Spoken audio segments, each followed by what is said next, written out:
Good afternoon. We're going to call this meeting of the TRPA Regional Planning Committee to order.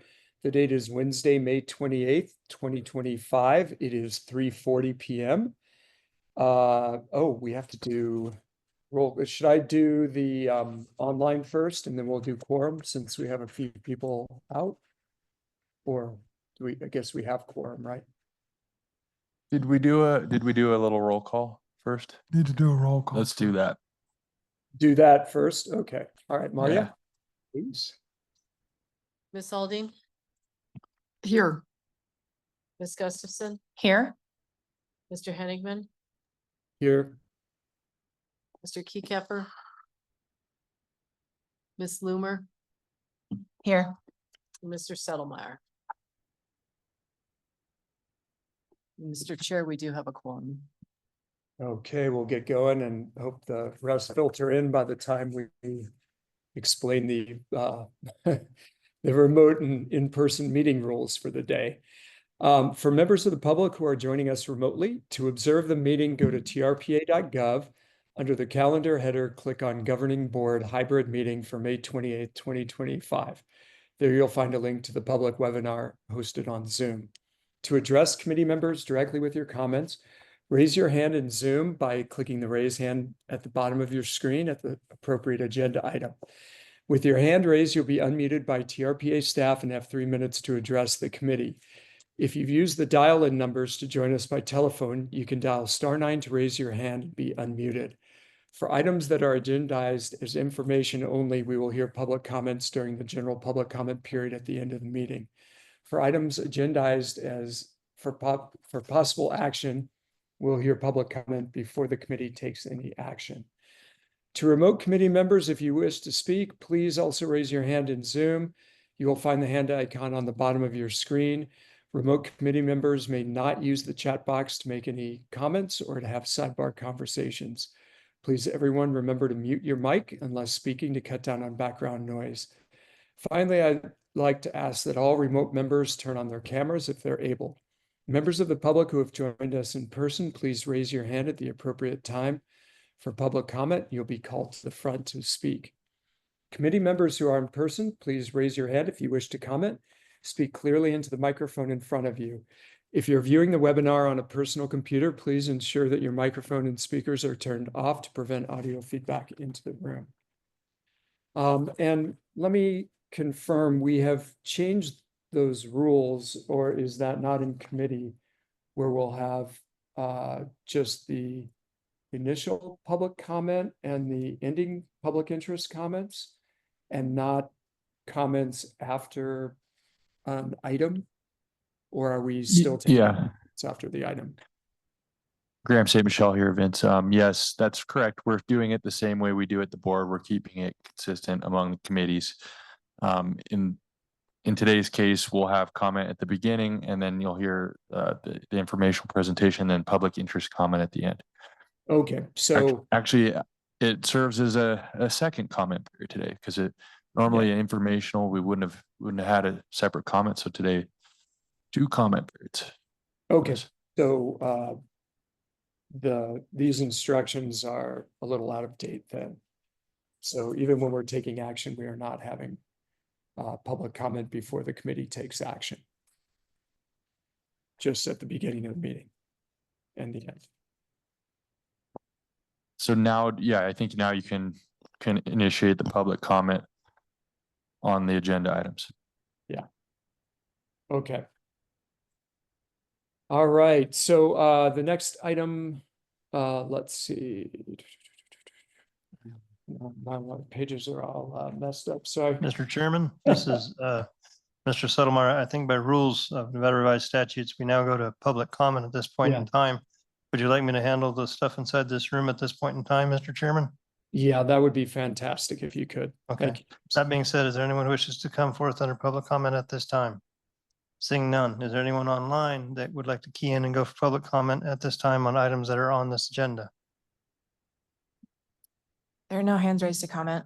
Therefore, we are done with public comment. It is hereby closed. Back to you, Mr. Chairman. Great, thank you so much. All right. Okay, so next item on the agenda is the approval of the agenda. Are there any changes to the agenda? No changes to the agenda, Mr. Chairman. All right, great. Mr. I'll be Settlemeyer the- moving to approve. Perfect. Do we need just a general voice vote on that, or, Voice vote's fine. all Yeah. right, all in favor? Aye. Aye. Okay, any opposed? All right, great. We'll deem the agenda approved as posted. The next item is agenda item number 3, approval of the minutes. We have a draft set of minutes from February 26, 2025 on page 57 of your packet. Does any member of the committee wish to make a change? If not, I will entertain a motion to approve the minutes as presented or as amended. So moved as presented. All those in favor? Aye. Oh. I think we don't need a roll call, right? So, all those in favor of approving the minutes? Say aye. Aye. Aye. Any opposed? It sounded like only 2 of us voted, but am I just not hearing that? We did, Motion we carried. did it previously, so sorry, I didn't reiterate my yes vote. Okay, sorry about that. All right. We're all nodding. Yeah. I know, I'm sorry for being remote. I had to come back to the city for a medical thing, so I could not stay up, unfortunately.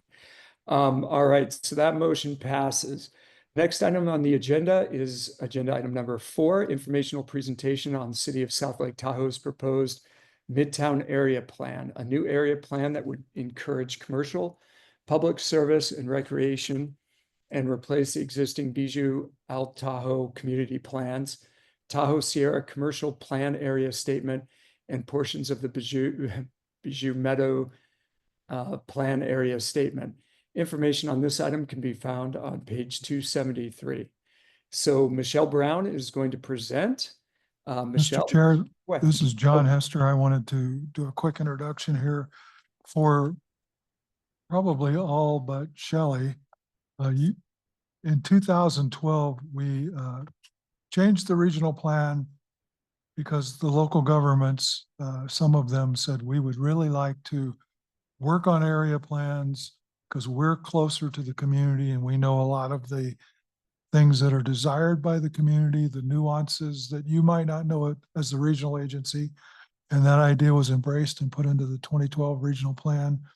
And just speaking from staff to introduce this, I think what you'll see today is the city of South Lake Tahoe has spent a lot of time working with the community in the plan area that they're going to talk about and have some great ideas that never would have been picked up if we were doing this from the regional level. So it's kind of gratifying to see the vision for area planning coming to fruition in this area plan, and just wanted to commend the staff at the city for the work they've done.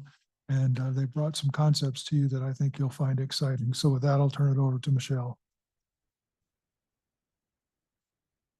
Thank you, John, for the introduction. Good afternoon, Mr. Chair and members of the committee. I'm Michelle Brown, Associate Planner with TRPA. I'm joined today by City of South Lake Tahoe staff, John Hitchcock and Annika Schuba, whom I will pass this presentation to as soon as I give a short introduction of this item. I would like to make a note that this item is information only and to feel free to provide any feedback as needed. So just to give a little bit more context and reiterate what John Hester just mentioned, area plans were first introduced as part of the 2012 regional plan update. They bring regional plan concepts and strategies down to the local level and allow the local jurisdictions to adapt these strategies to their own communities. Next slide, please. The city of South Lake Tahoe is located in the southern region of the Tahoe Basin, as shown on the left. You can see on the map on the right, a city boundary outlined in blue, which spans along the south shore of Lake Tahoe from the California State Route 89 towards the California state line. The Midtown Area Plan is a newly proposed area plan that is centrally located within the city of South Lake Tahoe. and is depicted by the solid yellow shaded area. This area includes the commercial area along Highway 50, adjacent to the Sierra Track neighborhood, Lakeview Commons and Harrison Avenue, and Lake Tahoe Community College, as well as many other destinations and amenities that you will hear about later in this presentation. Next slide, please. The city has been working on this area plan for about a year now and has completed a vast array of public outreach events that are outlined in attachment C on page 281 of your packet.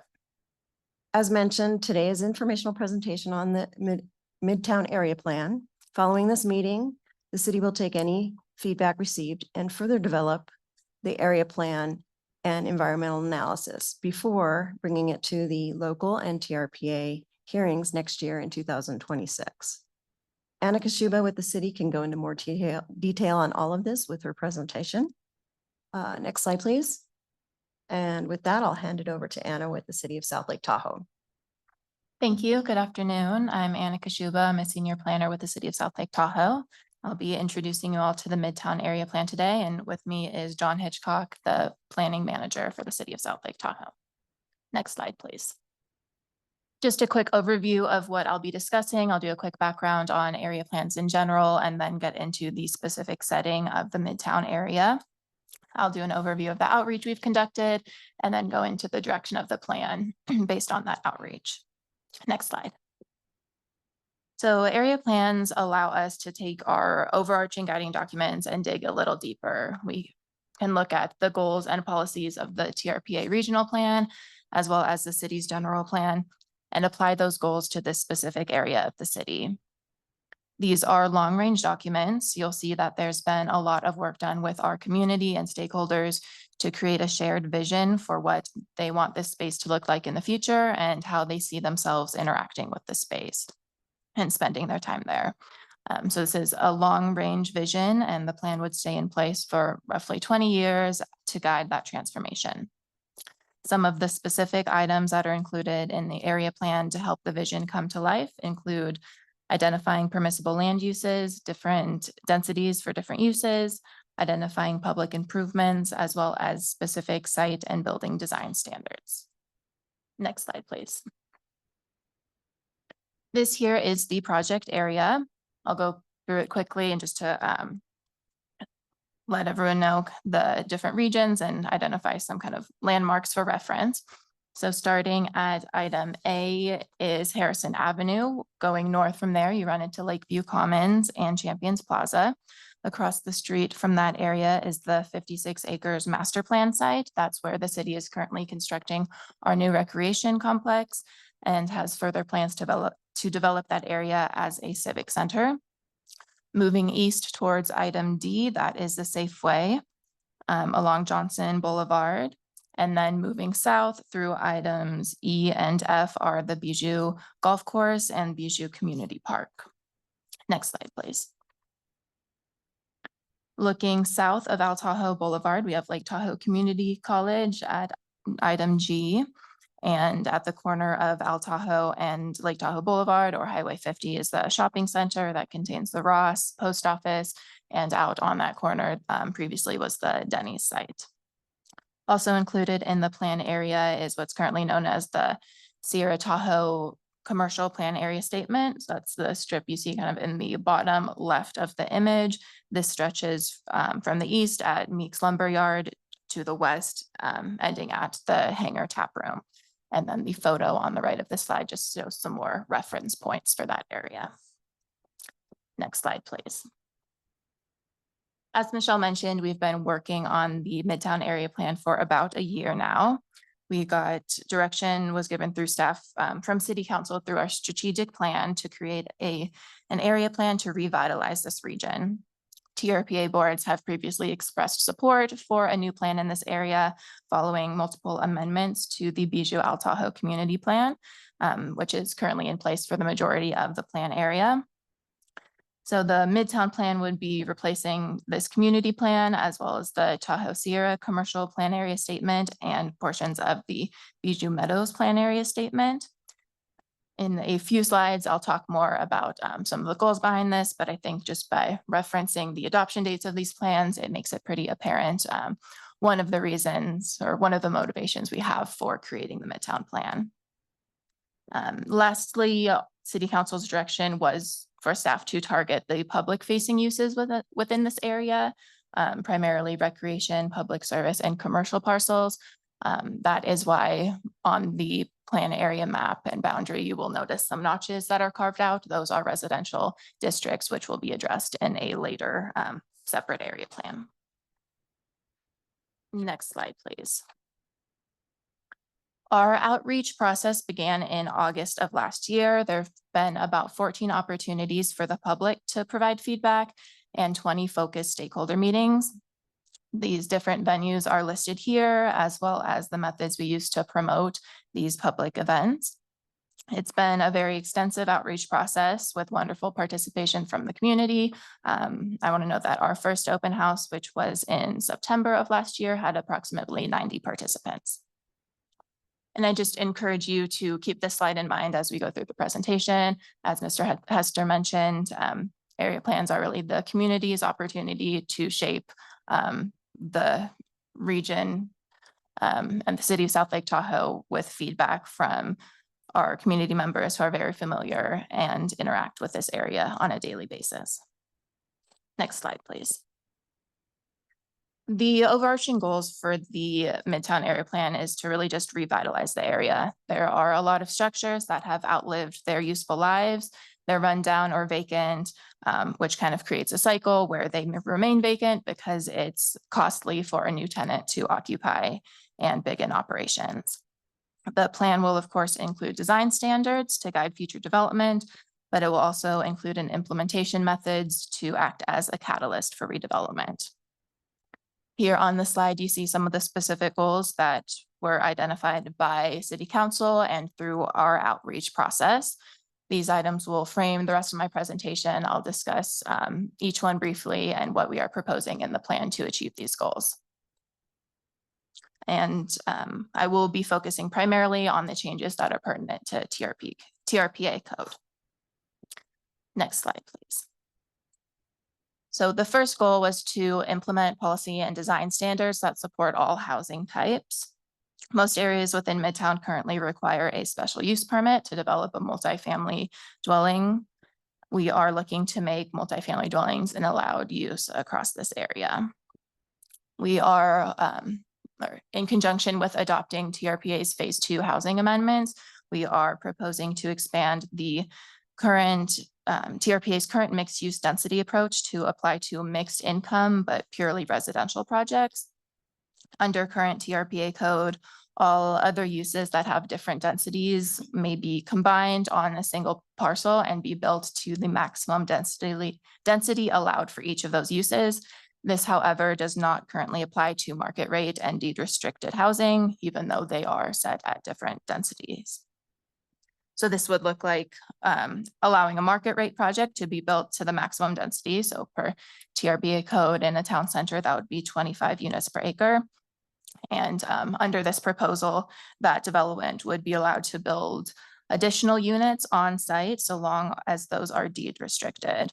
We believe this promotes more economic mobility for tenants. It introduces more diversity to the residents and can help prevent displacement. Next slide, please. We are proposing an expansion of the town center to create the development incentives associated with additional height, coverage, and density. The areas with the black hatch marks are the proposed expansion.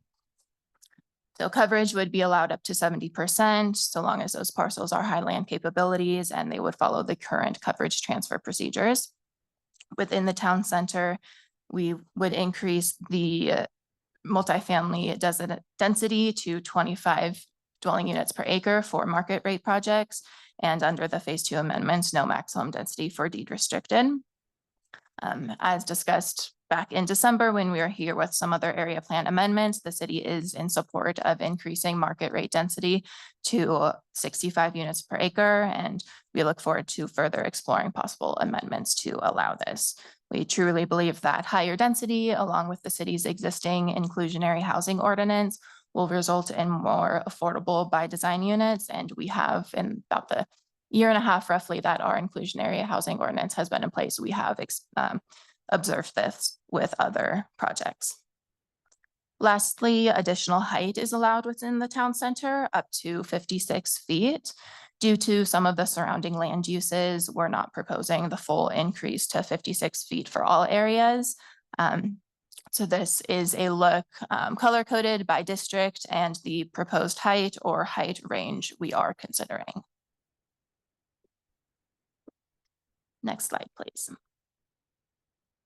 So next, we put a lot of work into looking at new connections for our active transportation network and specifically opportunities to engage with private developers or private property owners in partnerships.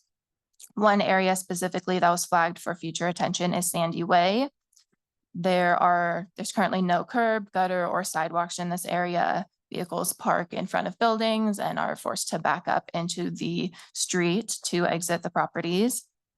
So we met with property owners and just general stakeholders in this area and created some concepts you see here on the bottom of this slide for how to reconfigure that parking, clean it up a little bit in a way that would provide space for landscaping, for sidewalks, and of course, alongside the projects such as this would also be drainage improvements. Next slide, please.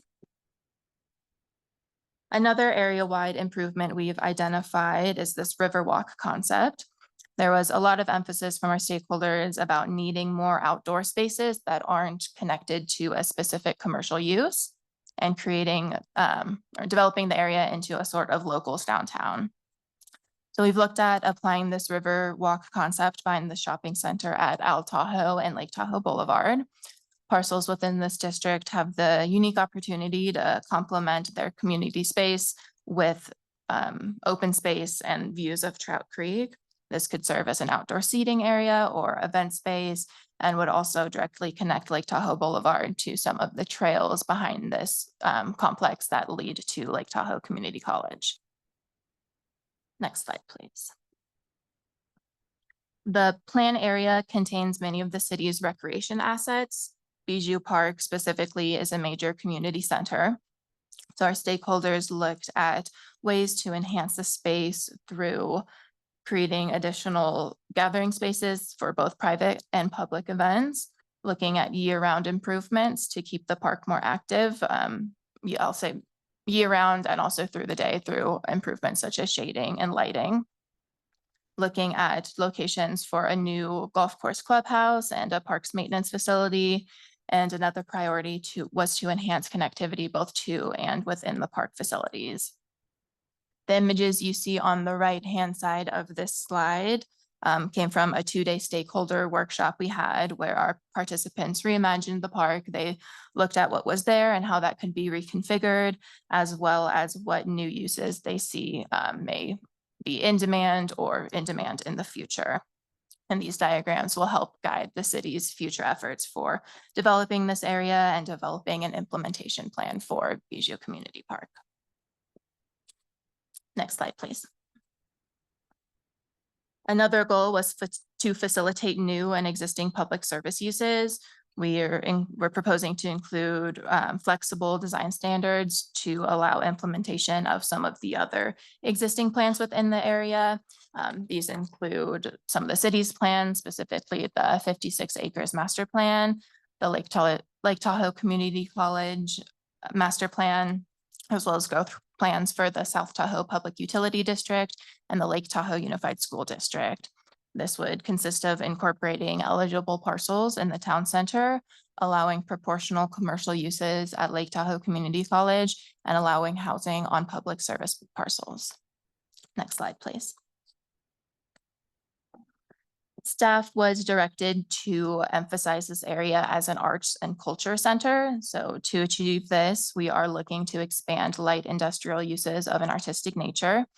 We have many, many residents who operate home occupation or cottage food businesses from their homes. These are things like woodworking, pottery, screen printing, and production of non-perishable food items. Being in a residential structure, there's a natural growth to the income and just a natural cap to these type of operations. So we hope that by providing more flexible zoning, we can facilitate the growth of these local businesses. We are also proposing to include a lighting exception specifically for public art. This would allow uplighting of public art when certain findings are made. Currently, this exception for uplighting only exists for the United States flag when it is located in a cemetery. Next slide, please. Lastly, I spoke a little bit about the plan being a redevelopment catalyst. It will include an implementation chapter to look at ways to incentivize redevelopment and implement the plan's goals within a timely manner. Because some of these implementation strategies have some financial implications, the majority of this discussion will be had in June with our city council, but I did want to touch on this today as it is an area where we are taking a little bit of a different approach with this specific area plan. We'll be looking at ways to spur private development as well as outlining pathways that the city can take to achieve some of these goals. And next slide, please. I will pass it back to Michelle. Thank you. Thank you, Anna. Michelle Brown for the record. We typically like to do these informational presentations so that members of the committee can ask questions, provide feedback early on in the process of the developing of the area plan. So today we are asking your feedback on policy and design standards that was presented in the city's presentation, as well as the proposed town center expansions, as this would require a regional plan amendment. Last, the city is considering more flexible density standards for market rate housing. And since the committee has had discussions about this in the past, we are highlighting this and would like to hear from you on these points. Next slide. I would like to add that we did receive one public comment about 4 p.m. yesterday. And with that, I will now pass it on back to the chair. Great, thank you so much. First, I want to commend everyone at the city for all the hard work they've done and all the outreach and all the thought that's gone into this. Great work. I know this stuff is all very hard. I'll have some comments, but first I'd like to ask James if he can facilitate in-room and online comments since I'm not present. Sure, Mr. Chairman. Does anyone have any questions here in the room? Go ahead. Maybe just a quick one. You talked about the exception for lighting, and I know that Tahoe's been working on like the dark skies initiative. How do those work with one another? Will this impact our ability to get certified as like a dark skies city, or does it have no impact at all? That's a good question, come to board member. We haven't seen those regulations or the policies that are coming forward related to dark skies, but we will work with TRPA staff to ensure that our concept or the exterior lighting that we're looking at is consistent with those standards. That'd be great. Thanks. I can speak a little to I know the presentation was quite brief, but I'm happy to go into a little bit more specifics around that and some of the kind of mitigation measures, if you will, surrounding that exemption we're proposing. So I mentioned it would have to be for projects that make specific findings. So we would first look to make sure that there's not, for example, a nearby building that could provide as a point for downlighting. This could possibly apply only to city-funded projects to make sure those projects have gone through the highest level of review. Lighting, this language is specifically from the TRPA code for the cemetery, the United States flag exception. I mentioned that is existing. That lighting would be the minimum necessary, a focused style of light. We've also received suggestions that that lighting be on a timer for to be turned off whenever that area generally calms down at night. And that the lighting source would not be visible from viewing points or the nearest path of travel. Does any other committee member here in the room have a question? Ms. Aldine? Thank you, Mr. Vice Chair. So I thought it was interesting in some of the public comments, we've kind of put a fairly substantial emphasis on reducing the amount of parking available, but I noticed that some of the folks in the community are advocating for more affordable housing with larger families, with more parking to accommodate those larger families. Is that something you're suggesting be incorporated into your plan?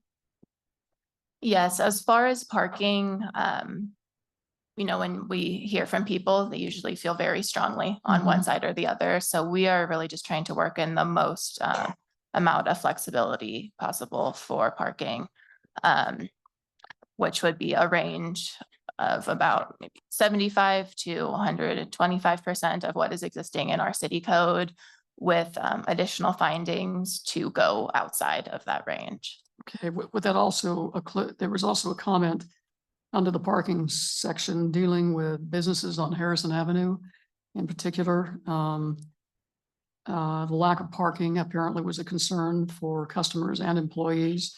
So that would not only apply to residential uses, but commercial uses as well. Correct. And Okay. for Harrison Avenue specifically, it is a tricky area because that area is built out almost 100%. So that is something we're considering for looking at more shared parking or shared public parking lots, and maybe working that into the 56-acre master plan across the street. More how we additional can- parking behind the new rec center as well. Right, Right, yeah, and yeah. alleviate some of that impact at the Harrison Avenue Okay. region. And then with respect to increasing density for market rate housing, the question is whether or not people who are paying for market rate housing are going to be attracted to that sort of commodity. Did your consultant address the marketability of highly dense market rate housing as being viable?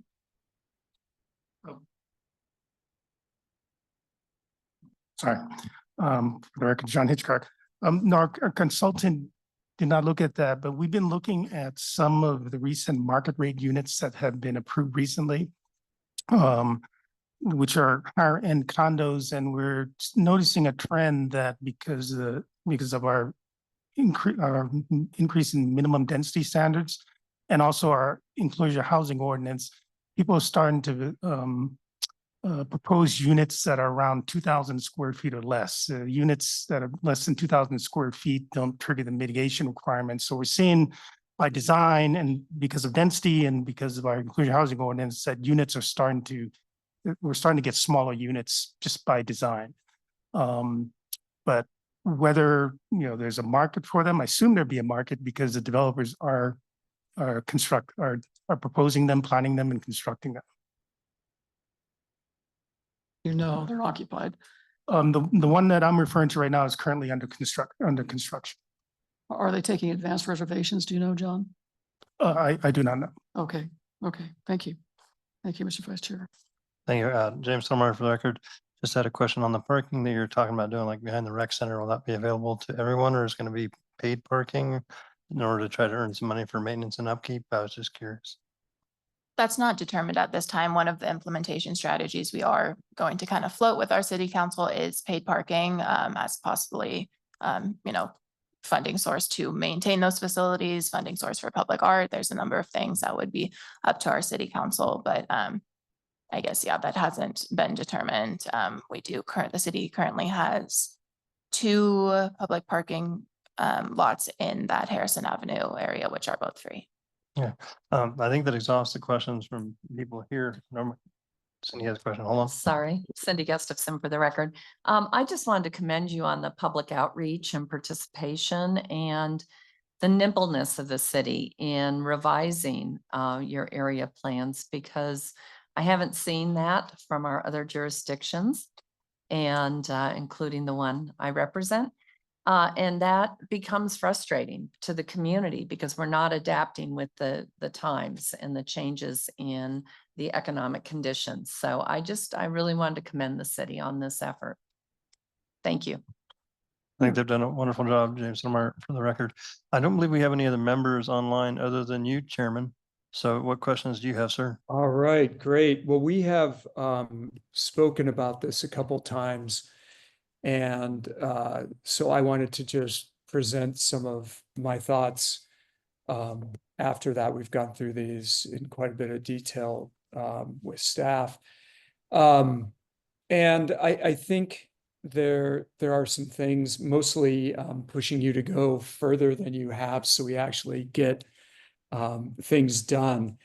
You know, right now with some of the height limitations, you're really not going to get redevelopment because we know from projects that we work on that going from even a one-story old cruddy building to 3 stories doesn't make any economic sense. You just can't replace it.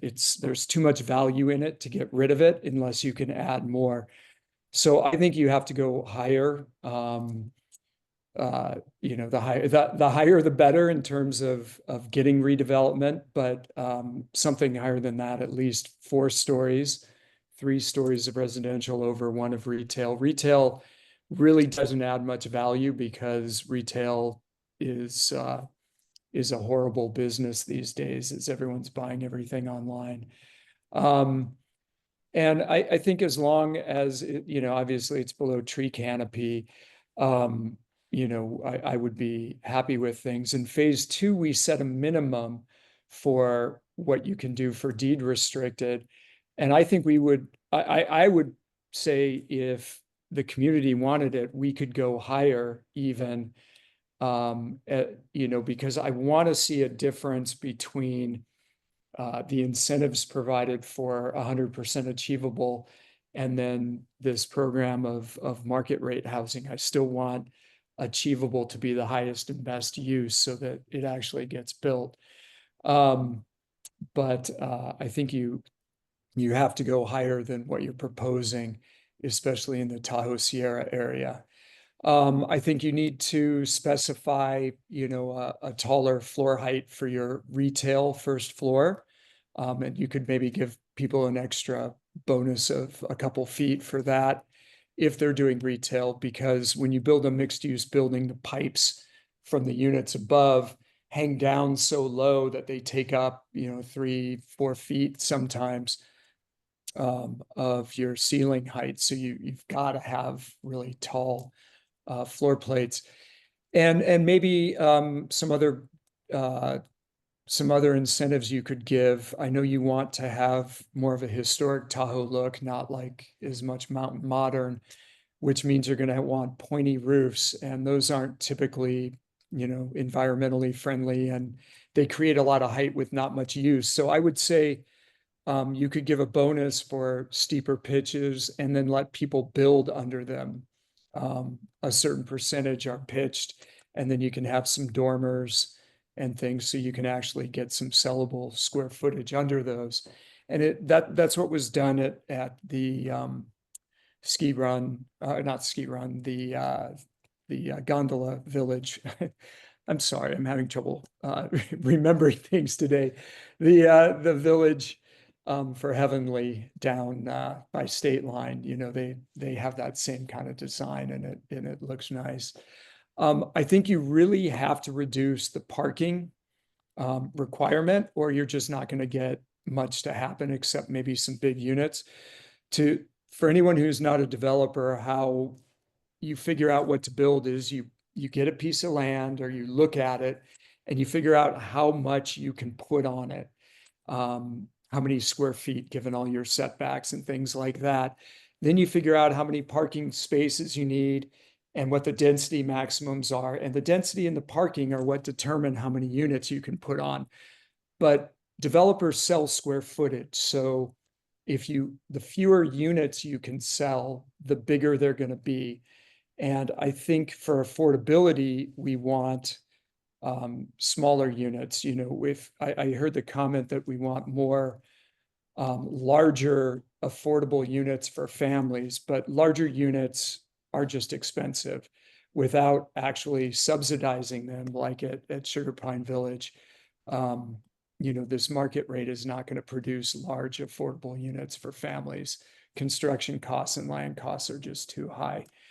I also, so I think we do need to increase the density limits, higher, reducing the parking so we can get more units and smaller units for our workforce. I am primarily in this looking for workforce housing because I don't think we can do affordable housing without a lot of subsidies.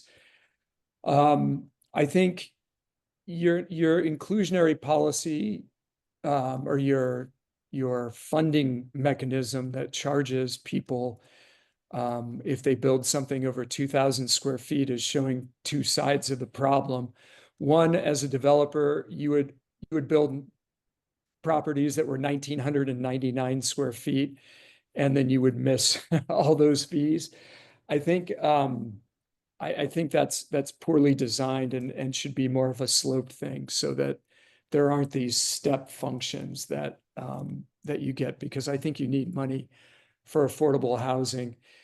And I think you need to include it also for this multifamily. A 2,000 square foot condo is huge. That's a luxury condo.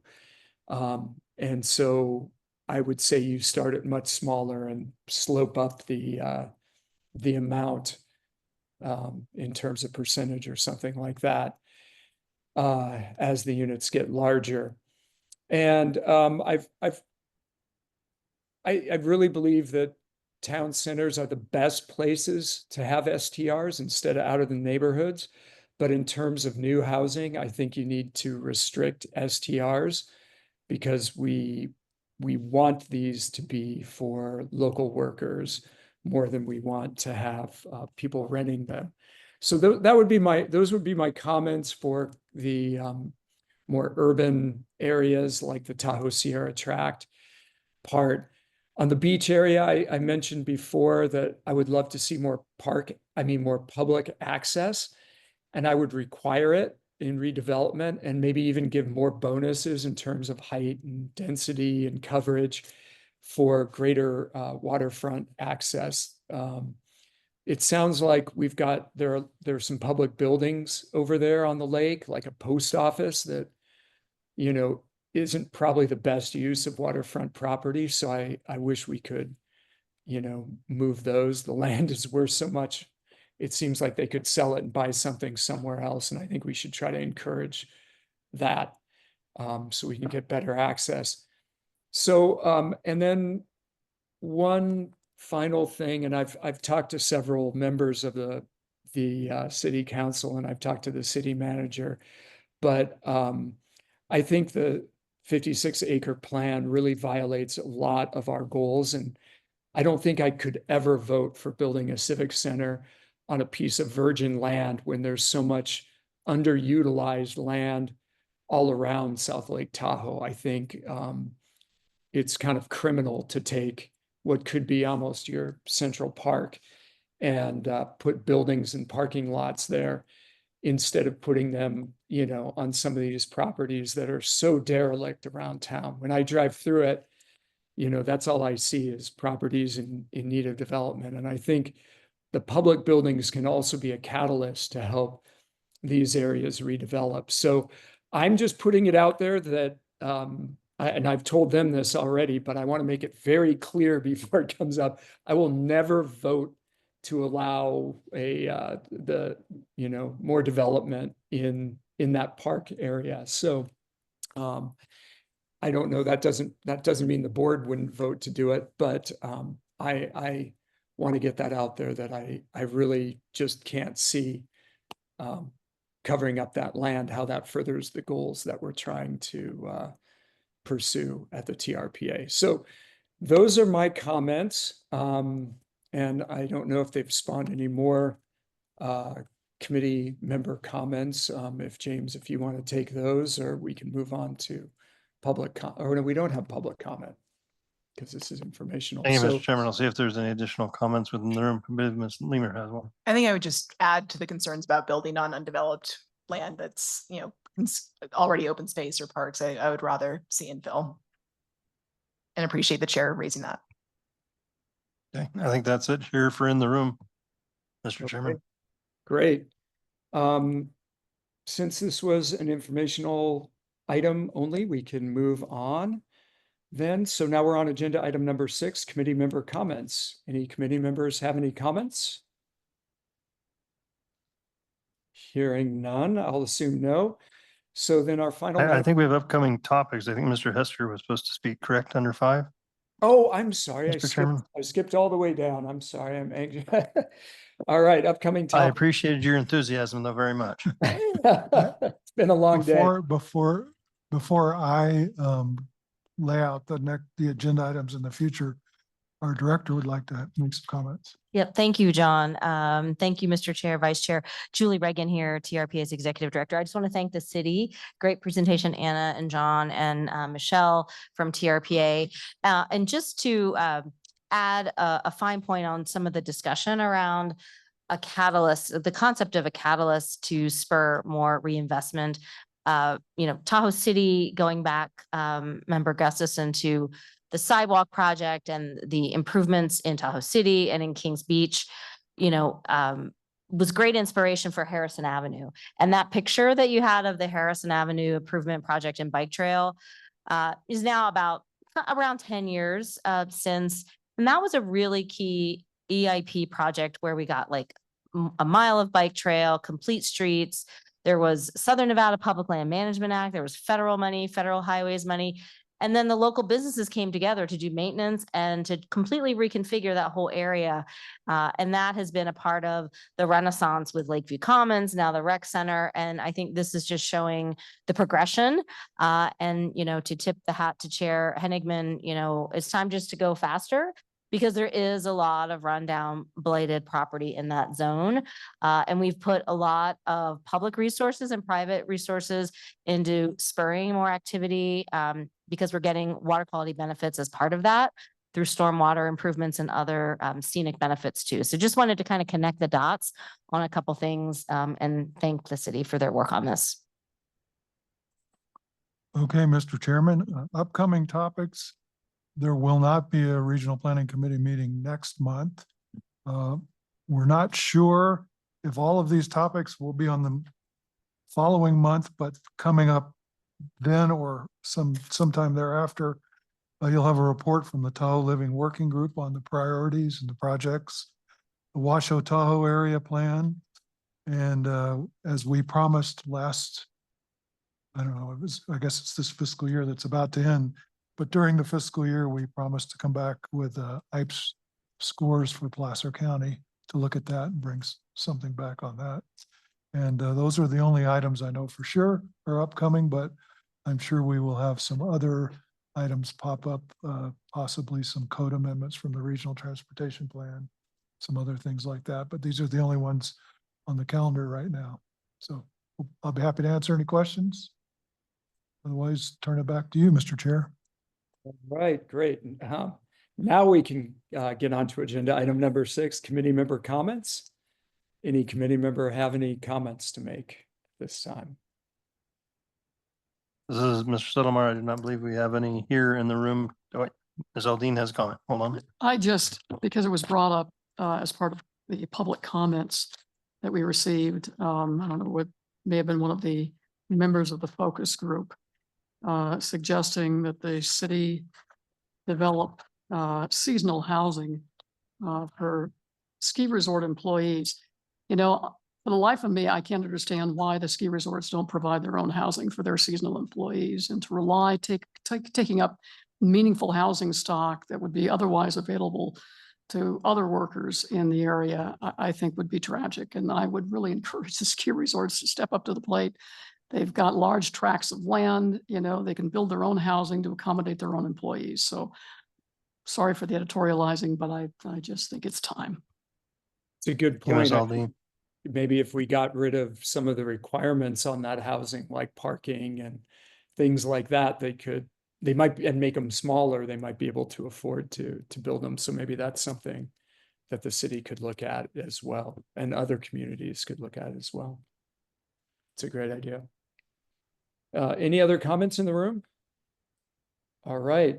So now we're on to our final matter of business, the general public comment interest period.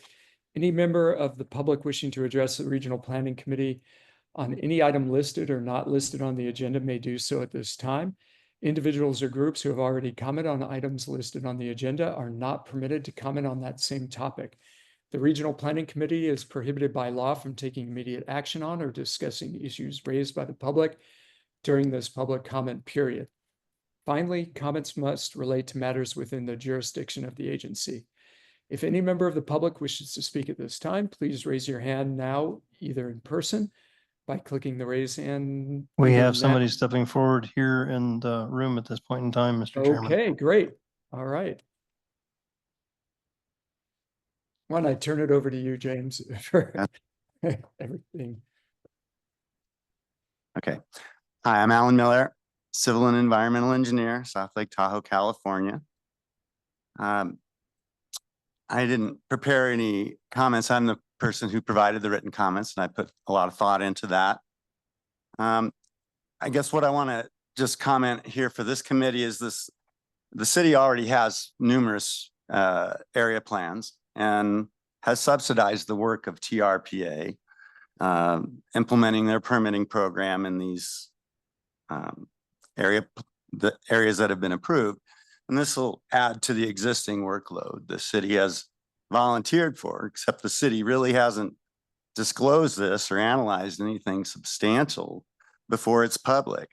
In subsuming TRPA's work, there's nothing in the city code, no legal basis. They didn't comply with CEQA. And this is all, illegal. This is the setup that I covered in my comments, in my written material. And so it's a problem because it's illegal on a number of grounds, and it trespasses federal and state constitutional requirements and violations of CEQA and many other things. But really most egregious, I think, is the appeal setup with TRPA presiding over appeals of projects approved by the Planning Commission. There's so many aspects in violation of law, it's hard to know where to begin, and I refer you to my written comments. I'm not against the concept of area plans in general, and my concerns are solely with compliance with the TRPA compact. The MOUs to implement TRPA regulations under color of law with local governments presents numerous conflicts of interest with TRPA and other constitutional and jurisdictional interests that arise. And so, I also take exception to the manner in which these are reviewed for such things as the mentioned increased flexibility and density standards of both TRPA and the city under CEQA. So my petition goes into some detail on the TRPA's deficiencies with environmental reviews, and then these again have been passed on to my city and then left me without recourse, really, in terms of anything legally legitimate. The thing I guess I'll leave you with is, really TRPA needs to do its own permitting work and not push it off on the locals. It has to do that under provisions of the compact. And the city likewise has to do its work under the city code, the CEQA, and the state laws that are incumbent upon it. And this mess really needs to be untangled and the MOUs brought into compliance with both state and local requirements. So I'll leave you with that for today. And thank you for listening. Thank you. Are there any other members of the general public? Seeing none, we do appreciate you hanging around here to the wee hours. You've outlasted everybody else. Good job. In that respect, we can now go to online and see if there's anyone who wishes to raise their hand online for general public comment on any item that was on the agenda or outright period. There are no hands raised online to comment. Thank you. With that, Mr. Chairman, I'll turn it back over to you. Great, thank you, James. Then what's next on our agenda is adjournment. Is there a motion to adjourn? Yes, so moved. All those in favor? Aye. Any opposed? All right, we are adjourned. Thank you all.